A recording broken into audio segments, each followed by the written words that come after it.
Laura, ¿cómo andás? Muy bien, entusiasmada, con trabajo. Sí, es verdad, es verdad. Quiero empezar a desandar tu vida. Contame cómo fue tu niñez. Vivías en el Prado, 2 hermanos, Verónica, Juan Carlos. Trabajé con tu hermano en el diario El País. Hija de un veterano político nacionalista, Juan Carlos Raffo, y de Marta de Geromini. ¿Cómo recordás tu infancia? ¿A qué jugabas cuando eras niña en el Prado? Fue una infancia muy linda.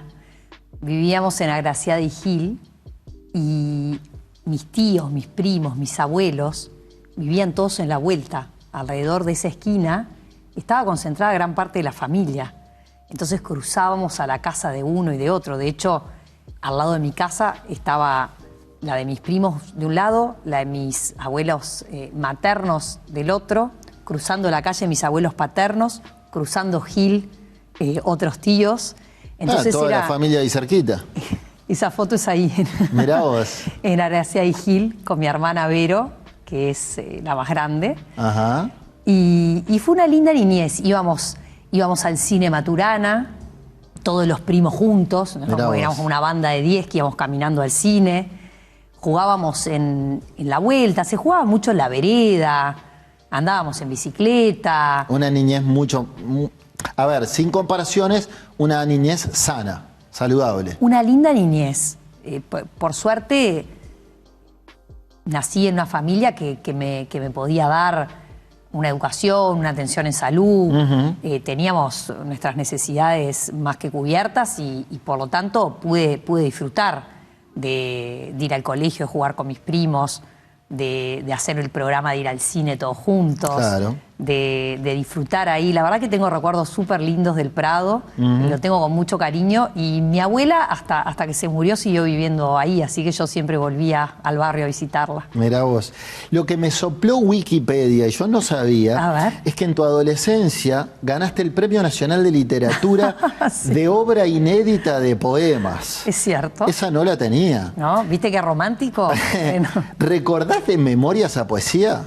Ay, no recuerdo, pero fueron varias. ¿Sabes cómo el rating se disparaba así? Pero las puedo buscar. En un próximo programa las puedo buscar porque las tengo en una carpeta. El año que viene, cuando hagamos Seré Curioso en elecciones, las leemos.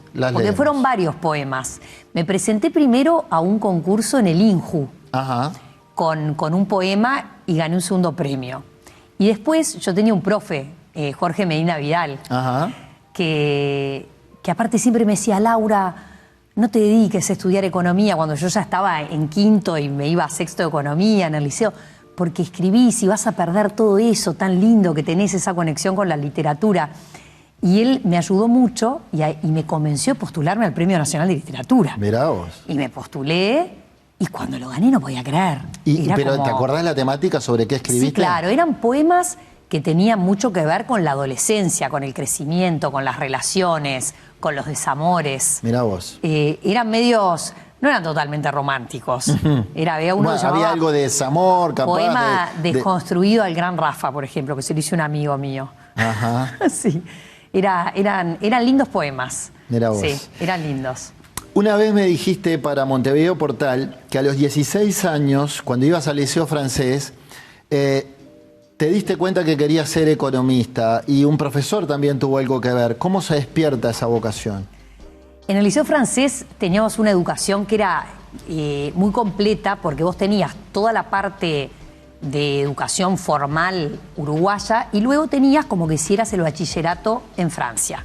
Y ahí teníamos profesores que tenían la opción, eran franceses, que podían elegir, en vez de hacer el servicio militar, estar 2 años en el extranjero dando clases. Entonces teníamos muchos profesores jóvenes que venían con entusiasmo, con una visión europea, a transmitirte cosas. Y mi profesor de Sion Seco, que era Ciencias Económicas, lo que hacía era nos mostraba recortes de diarios de noticias económicas y nos hacía entender, che, ¿qué quiere decir esto? ¿Por qué te tiene que importar? Claro. Y ahí fue que me empezó a apasionar la economía, porque es poco común, no se enseña economía en los liceos. Se enseña cuando estás en sexto de economía, te enseñan contabilidad, una noción básica.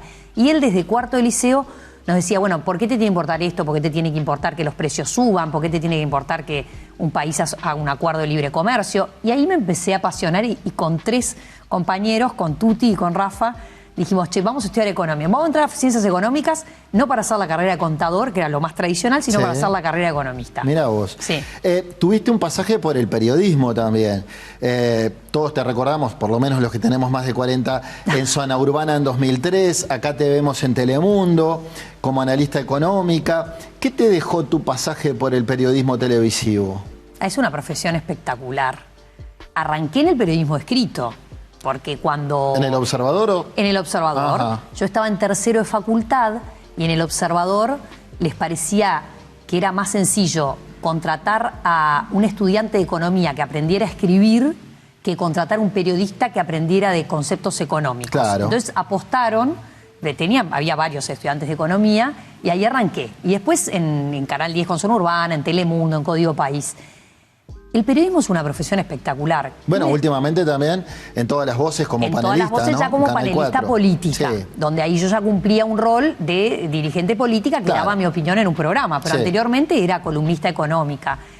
Lo primero que te da el periodismo es la desfachatez de, sea la hora que sea, tener que llamar a una fuente y conseguir la información y encontrarte con un no, seguir remando hasta que te encontrás con un sí, hasta que lográs el título y que lográs la tapa del diario o la noticia. Y en épocas, yo tengo 50 años, así que en épocas en las que no había celulares, tenías que llamar a las casas de familia a pedir para hablar con el ministro, con el diputado, y aprendías a buscar incansablemente la verdad, verificarla con 3 fuentes, cosa que a veces no siempre sucede ahora. Sí. Pero... Hoy la inmediatez prima lamentablemente y aquello de chequear con las 3 fuentes como hicieron Woodward y Bernstein ha quedado un poquito en desuso, lamentablemente. Pero es una preciosa escuela y además, ¿sabes qué? Para hacer uno de mis primeros laburos tenés que aprender a laburar en feriados, los sábados, los domingos, quedarte de guardia, recortar las notas de otros, o sea que en 2 minutos pagás derecho de piso y también creo que eso te forja en tener un laburo que te exige y que te tensa los límites de, che, mirá, no puedes ni ir al cumpleaños, Neto, porque tenés guardia, porque tenés que laburar un fin de semana, porque tenés que trabajar cuando los demás no están trabajando. Te graduaste como economista en el año 98, después hiciste una maestría de Administración de Empresas en la Universidad de Montevideo y después empezaste a trabajar ya en grandes empresas, en Manpower, en Microsoft, en Endeavor. ¿Cómo nace la empresaria? ¿Estaba en vos dejar, bueno, el periodismo, la economista? Ser empresaria es otra cosa. Es distinto, sobre todo porque yo estudié Ciencias Económicas en la UDELAR y la carrera de Ciencias Económicas, el Plan 90, estaba muy enfocado en sacar economistas que supieran mucho de macroeconomía, de inflación, de déficit fiscal, de comercio exterior, pero poco nos daban acerca de la gestión empresarial.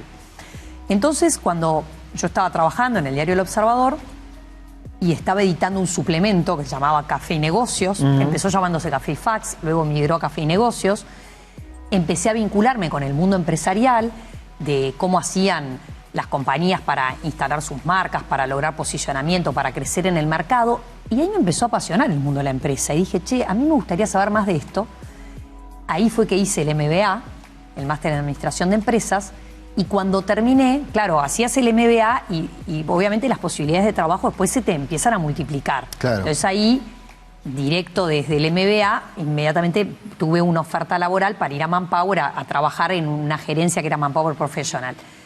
Ahí empecé a agarrarle el gusto a la empresa, a la gestión de recursos humanos, a la parte comercial. Yo trabajaba mucho en la venta de productos y de servicios y fue una carrera espectacular, que estuve 20 años en distintas empresas de rubros de tecnología, de innovación. Me gusta mucho la tecnología y también en empresas del sector financiero. ¿Y qué habilidades te dio ser una mujer líder en grandes empresas? ¿Para la vida, para la política? ¿Qué habilidades te dio? No arrancás siendo líder, ¿no? Arrancás como en todos lados. Estamos de acuerdo. No se empieza allá arriba. Lo que me dio fue la posibilidad de conocer las mejores prácticas de muchos países del mundo en gestionar talento y personas, en gestionar la parte financiera, en hacer planes estratégicos. Cuando vos laburás en el mundo privado, en empresas multinacionales, como tuve la fortuna de trabajar, son empresas que cotizan en bolsa, que planifican sus resultados y que a fin de año, si tú no lograste cumplir esos resultados, lo más probable es que te quedes sin laburo. Y si los lograste cumplir con creces, lo más probable es que tengas una promoción. Entonces, ese sentir, viste, como una respiración constante en la nuca de, che, tenés que cumplir con lo que prometiste a principio de año, con tu presupuesto anual, tenés que lograr que esto suceda. Y para Nada eso, muy distinto a la política, ¿no? Tenés que cumplir con lo que prometiste. exacto. A los políticos le dan 5 años de plazo Es para verdad. cumplir. Acá cada año tenés que tenerlo cumplido. Está bien. Y sabés que la diferencia es la gente y el equipo que logres armar, porque si no, no hay manera de llegar a los resultados. Tengo que ir a una pausa, pero te quiero hacer una pregunta que es clave y va a permitir que la teleaudiencia se quede ahí para el segundo bloque. ¿Qué te sedujo de la política para dejar el ámbito privado donde ya eras una mujer exitosa, donde te iba bien, y aceptar una candidatura, digamos, casi sin recorrido político, aceptar una candidatura a la Intendencia de Montevideo? ¿Después del corte o ahora? No, decímelo ahora. Ahora,